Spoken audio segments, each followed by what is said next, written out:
Question for you. When is a G-Shock not a G-Shock? Huh? When it's... wait a minute. When it's an AEQ series watch. Today, we'll be taking a look at the AEQ 110. Stay tuned.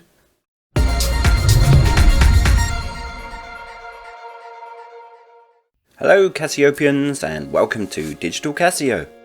I'd like to start by saying a big thank you to my subscribers and the community as a whole on the Facebook group, and all being really supportive of this venture with looking at old Casio watches. And also I'd like to mention Vintage Casio Collector and Watching Casio. I'd recommend going and check out their channels. So the AEQ 110 is your typical Casio with lots of writing. You can see here it's a resin watch and it has a pretty high profile of 16.5 millimeters, which is a bit thicker than what I would normally wear, but overall it's not a bad looking watch. You can see here it has a pretty thick resin band, goes all the way around. Unfortunately it doesn't have the Casio logo on the buckle there, so let's take this apart here.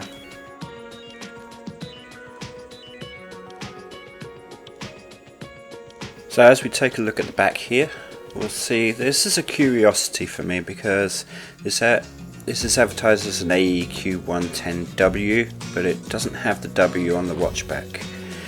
Maybe there's a reason for that, maybe somebody else can explain it. You can see it's a lot smaller than the actual case itself. So weighing in at 49 grams, this AEQ series is very similar in style to a G-Shock, and I'll take you through the functions here. So to set the time, we press the top left adjust button and the seconds flash in the LCD display. Bottom right resets the seconds to 0. Bottom left on the mode, it goes to the daylight savings time, and you can press the bottom right to turn that on and off. Press the mode again and your digital hours display, and again for your minutes. It's your usual fare of setting a digital watch. The calendar here goes from, let's have a look.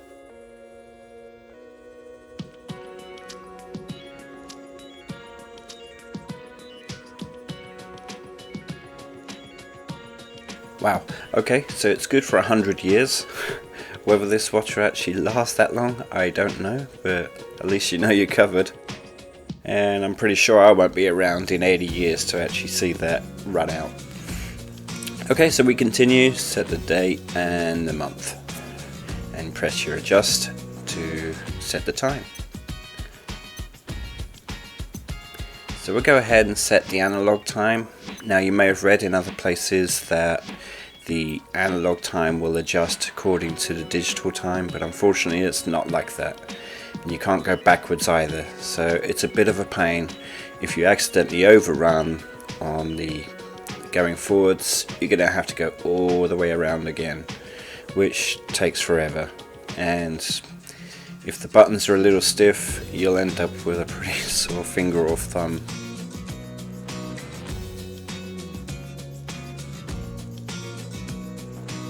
So as I get closer to the time, I'm going to start taking it just a little bit easier, just to make sure that we can get the time accurate. Now when you press the button once, it moves forwards 20 seconds, so you have 3 movements to 1 minute. So we'll go ahead and set it on 16, oh wait a minute, no, it's 17, there we go. Yeah, the little dashes on the dial there are a little misleading because there isn't a 16 dash, you go straight to 17, so that could be a little awkward. So the first function on this is a telememo function, so let's put in a new entry. We can press both buttons there to clear an entry should you get it wrong.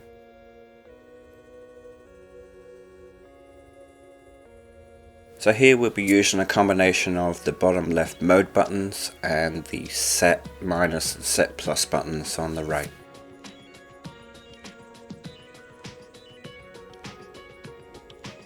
Now the text entry can be up to 8 characters in length. Now the number field can be up to 16 digits in length.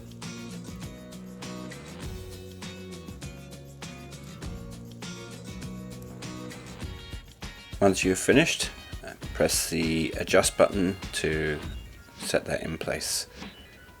You can see there that the text will scroll across the little LCD there.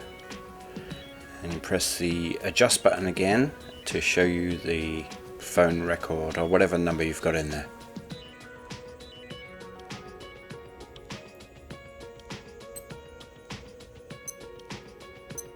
The next function is the world time, which shows 30 cities in 29 countries.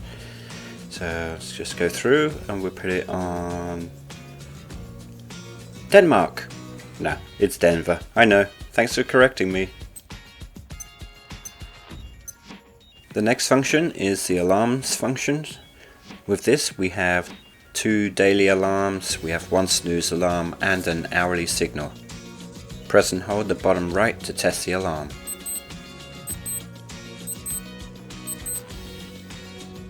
Unfortunately, all the alarms sound the same. Press the top right button to turn the alarms on and off, and the bottom right button to move through the alarms.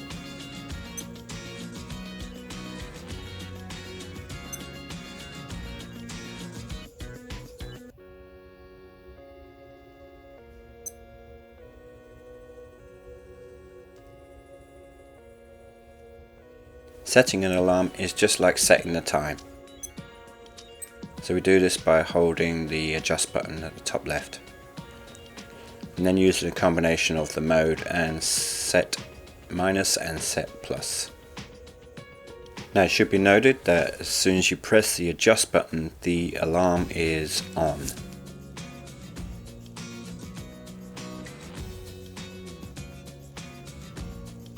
So I'll just set the alarm for about to go off.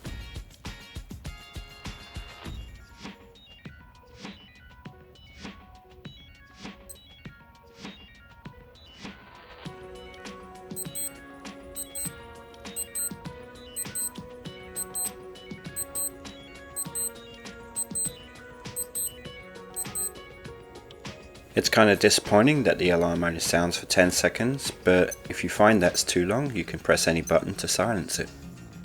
Next up is the countdown timer. This can be set from 1 minute to 24 hours. It's already set for 1 minute, so let's get it going.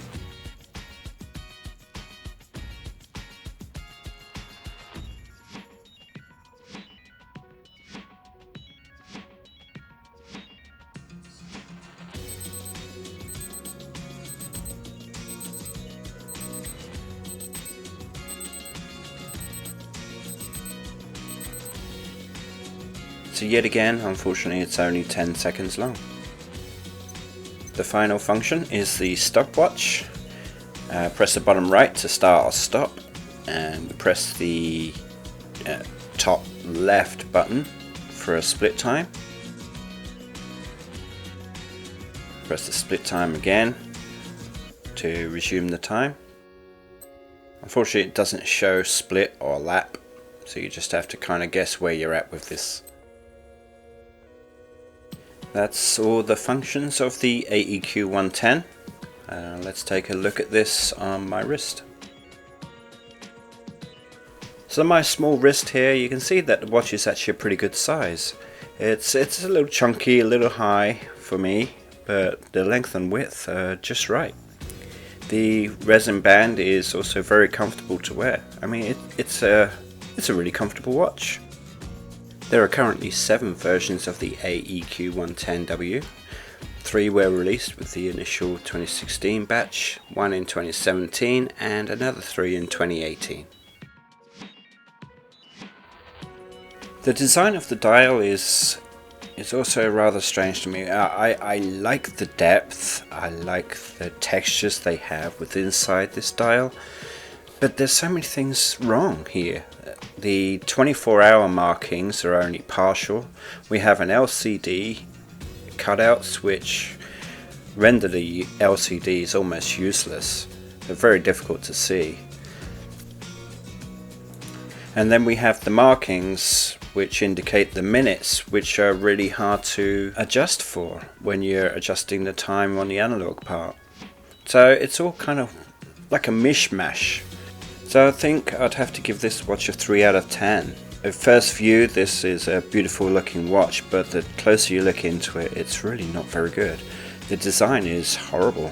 It's as though the G-Shock designers have come in on the classic lineup and created this. It's big enough to house a lighthouse and yet there's no backlight. I really don't like the 10-year battery on there. It's like they're scrambling for wording to put on the watch. Now Casio are renowned for putting words on their watches, but that 10-year battery just doesn't seem to fit with me. And the design of the dial and the LCD is terrible. I'm sure you have your own opinions. I'd love to hear your comments below. And if you're new to the channel, go ahead, subscribe, and be sure to give the thumbs up and hit that bell icon. I'll leave you the specs. Until next time, ta-ra.